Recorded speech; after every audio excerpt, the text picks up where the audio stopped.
Viruses are tiny packets of destruction, and there are more of them than any other biological entity on the planet. Luckily, only a few hundred are known to make people sick, and figuring out what makes those viruses tick can help prevent illness. What's more, examining the way viruses have evolved to infect mammals can perhaps even answer basic questions about human health. A study from a team at Medical School takes a closer look at a virus that causes tumors in monkeys, called SV40.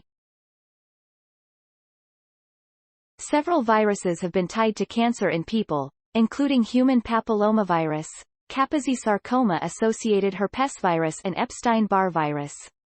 The study team wanted to more fully understand how this infection process happens inside the cell.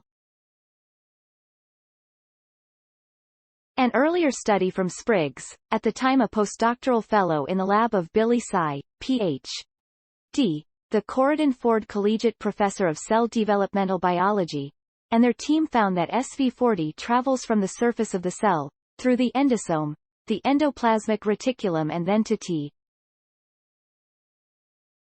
The latest study illuminates the final and most important step for infection: entry into the nucleus.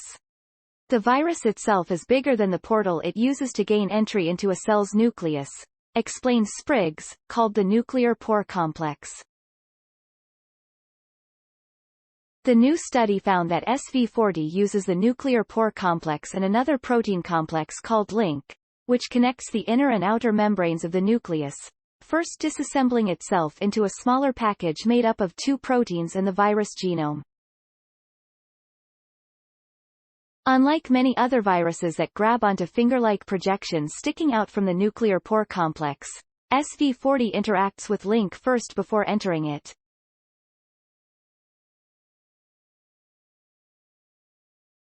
This difference in technique might underlie SV40's ability to cause cancer, Spriggs notes.